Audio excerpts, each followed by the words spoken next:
আচ্ছা সাজিদ, সৃষ্টিকর্তা কি দয়ালু নাকি পাষাণ? দেবজিৎ দা চায়ের কাপে চুমুক দিতে দিতে সাজিদকে জিজ্ঞেস করল। আমার পাশে বসা ছিল মিসবা। সে বলল, অদ্ভুত তো, সৃষ্টিকর্তা পাষাণ হবেন কেন?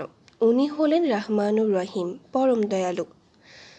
দেবজিৎ দা মিসবার দিকে তাকালেন, এরপরে বললেন, মিসবা, সৃষ্টিকর্তা যদি পরম দয়ালুই হবেন, তাহলে তিনি তার সৃষ্টিকে শাস্তি দেওয়ার জন্য কেন নরক, জাহান্নামের মতো জিনিস বানিয়ে রেখেছেন? মিসবার চটপটে উত্তর, এটা কোনো প্রশ্ন হলো দাদা?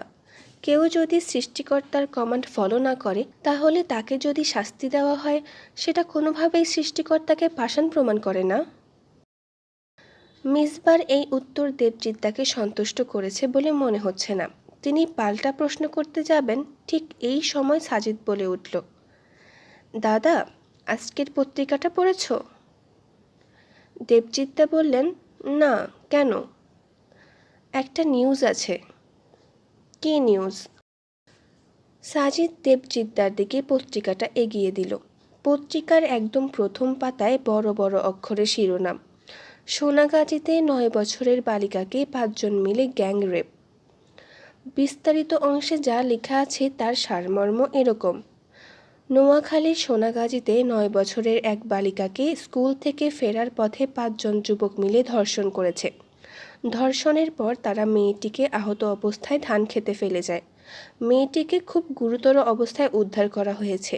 শুধুই ধর্ষণ নয়, মেয়েটির শরীরের বিভিন্ন অংশ ব্লেড দিয়ে কাটাও হয়েছে। প্রচুর রক্তক্ষরণ হয়েছে। মেয়েটি এখন পুরোটাই কোমার মধ্যে আছে। ধর্ষণকারীদের গ্রামের লোকজন আটক করে পুলিশের হাতে সোপর্দ করেছে। জানা গেছে মেয়ের বাবা এলাকার মেম্বারের উপর সালিশ বিষয়ক কোনো এক ব্যাপারে ক্ষোভ থেকেই ওনার মেয়ের উপরে এই নির্যাতন চালায় ওরা। ঘটনাটা গতকালের। পত্রিকায় ছোট্ট মেয়েটির একটি ছবিও দেওয়া আছে। কী ফুটফুটে চেহারা! দেবজিৎদা নরম মনের মানুষ। এরকম একটি খবর পড়ার পরে ওনার মনটা মুহূর্তেই বিষণ্ণতায় ছেয়ে গেল। দাঁতে দাঁত খিচে অনেকক্ষণ ওই ৫ জন ধর্ষণকারীদের গালাগাল দিলেন। সাজিদ পত্রিকাটা ব্যাগে রাখতে রাখতে বলল, দাদা, ধরো এই ৫ জনকে কোর্টে তোলা হলো, আর তুমি হলে বিচারক। এই ৫ জন যে আসল অপরাধী তার সমস্ত রকম তথ্য প্রমাণ তোমার কাছে পেশ করা হয়েছে।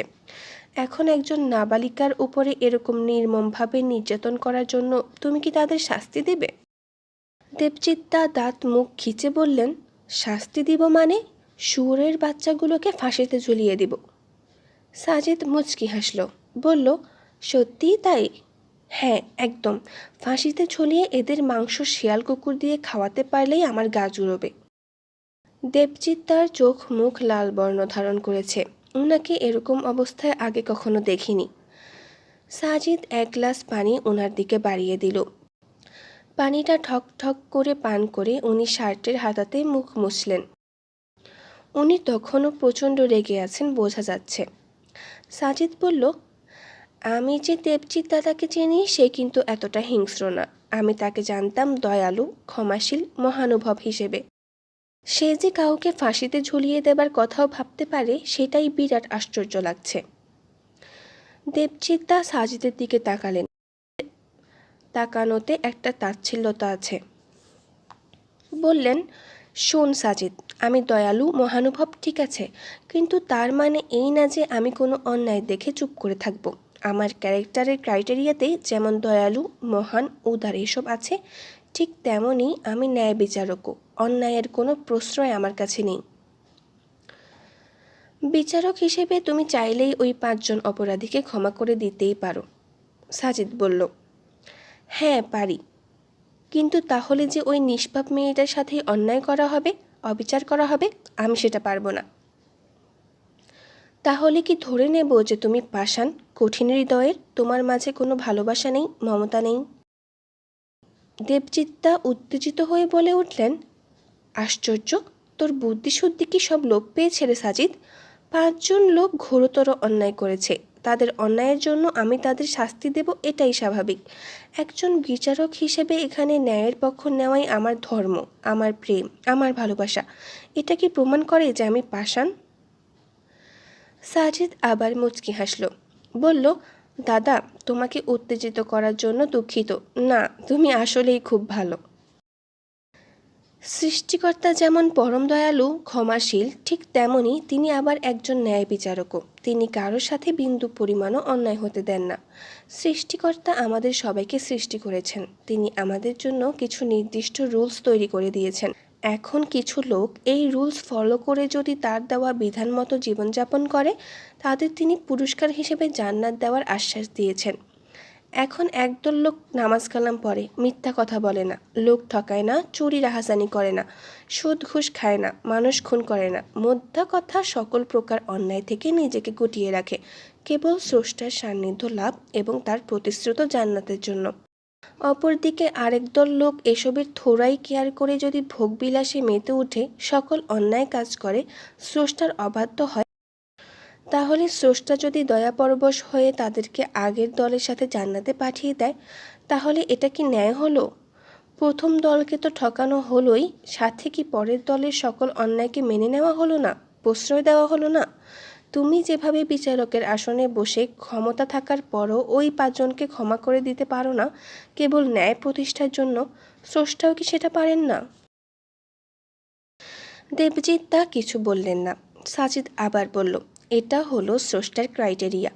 তিনি যেমন পরম দয়ালু, ঠিক সেরকম ন্যায় বিচারকও। আর একটু ক্লিয়ার করি, ধরো একজন বাবার 2টি সন্তান। 2 সন্তানের প্রথম জন দ্বিতীয় জনকে বিনা কারণেই ধাক্কা দিয়ে মাটিতে ফেলে দিল। যাকে ধাক্কা দিল সে মাটিতে পড়ে খুব ব্যথা পেল এবং চিৎকার করে কেঁদে উঠল। এখন বাবা এসে যদি প্রথম জনকে তার অন্যায়ের জন্য কোনো শাস্তি না দেয়, তাহলে সেটা তার দ্বিতীয় সন্তান যে নিষ্পাপ, তার প্রতি কি অন্যায় করা হবে না? দেবজিৎদা বললেন, স্রষ্টা এরকম নন। এই জন্যই তিনি জান্নাত আর জাহান্নাম দুটোই তৈরি করে রেখেছেন। আমাদের কর্মফলই নির্ধারণ করে দেবে আমাদের গন্তব্যস্থল। এতে কোনো 2 নাম্বারই হবে না, কারোর সাথে চুল পরিমাণও অন্যায় হবে না।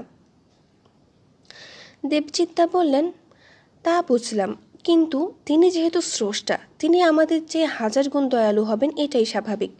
কিন্তু সেই তিনিই আবার আমাদের কর্ম পরিচালনা করছেন, আবার তিনিই আমাদের ধরে ধরে জাহান্নামে পাঠাচ্ছেন। ব্যাপারটা কেমন না সাজিদ? সাজিদ বলল, দাদা, প্রথমত স্রষ্টা আমাদের কর্ম পরিচালনা করেন না। স্রষ্টা আমাদের একটা স্বাধীন ইচ্ছাশক্তি দিয়ে পৃথিবীতে পাঠিয়েছেন, সাথে পাঠিয়েছেন একটা গাইড বুক। এখন এই স্বাধীন ইচ্ছাশক্তি প্রয়োগ করেই আমরা সিদ্ধান্ত নিই যে আমরা কি তার দেখানো পথে চলবো কি চলবো না। যদি চলি আমরা জান্নাতে যাব, যদি না চলি আমরা জাহান্নামে যাব। মোদ্দা কথা, আমরা কোথায় যাব তা আমরাই নির্ধারণ করি আমাদের কর্মের মাধ্যমে। দেবজিৎদা হাসলেন, বললেন, ও আচ্ছা, তার মানে তুই বলতে চাচ্ছিস যে কিছু লোক স্বাধীন ইচ্ছাশক্তি প্রয়োগ করে জাহান্নাম চুজ করে নিচ্ছে? হ্যাঁ। উদ্ভট না কথাটা? একদম না। লজিক্যালি বল। আচ্ছা, ধরো তুমি গভীর সাগরে জাহাজ থেকে পানিতে পড়ে গেলে। পানিতে তুমি হাঁসফাঁস করছো, একটু পরেই অতল তলে তলিয়ে যাবে। এখন ধরো তোমাকে উদ্ধার করার জন্য আমি একটা লাইফ জ্যাকেট তোমার দিকে বাড়িয়ে দিলাম। তো সেই মুহূর্তে তোমার কাছে 2টি অপশান, হয় লাইফ জ্যাকেটটি নিয়ে নিজের প্রাণ বাঁচাবে, নয়তো আমাকে ডিনাই করবে আর অতল সাগরে তলিয়ে যাবে এবং মৃত্যুবরণ করবে। খেয়াল করো, আমি কিন্তু বাঁচার উপকরণ অর্থাৎ লাইফ জ্যাকেট তোমার দিকে বাড়িয়ে দিয়েছি। এখন তুমি তোমার স্বাধীন ইচ্ছাশক্তি প্রয়োগ করে জ্যাকেটটি গ্রহণ করে প্রাণ বাঁচাবে নাকি ডিনাই করে মৃত্যুবরণ করবে, সম্পূর্ণ তোমার ব্যাপার। স্রষ্টাও জাহান্নাম থেকে বাঁচার উপকরণ আমাদের জন্য পাঠিয়েছেন, সাথে আমাদের ফ্রি উইল দিয়ে দিয়েছেন। এখন আমরা তা আঁকড়ে ধরে বাঁচব নাকি উপেক্ষা করে মরব, তা আমাদের উপর নির্ভর করছে। দেবজিৎদা কিছু বললেন না। স্রষ্টা দয়ালু হয়েও কেন জাহান্নাম তৈরি করেছেন তার উত্তর তিনি মনে হয় পেয়ে গেছেন। চায়ের বিল পরিশোধ করে এসে দেবজিৎদা বললেন, স্রষ্টা যেহেতু আমাদের চেয়ে অনেক বেশি দয়ালু, তিনি কিন্তু চাইলেই পারেন ক্ষমা করে দিতে। সাজিদ বলল, স্রষ্টা শুধু তোমার চেয়ে অনেক বেশি দয়ালুই নন, তোমার চেয়ে অনেক বেশি ন্যায় বিচারকও। সুতরাং সাজিদকে আর কিছুই বলতে দিলেন না দেবজিৎদা। মনমরা করে বললেন, বুঝেছি।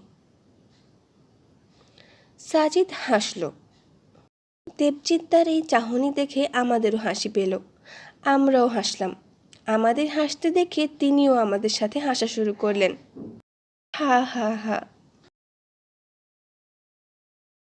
প্যারাডক্সিক্যাল সাজিদের পর্ব 15 এখানেই শেষ হলো। পরবর্তী গল্প শোনার আমন্ত্রণ জানিয়ে আজকে এখানেই শেষ করছি।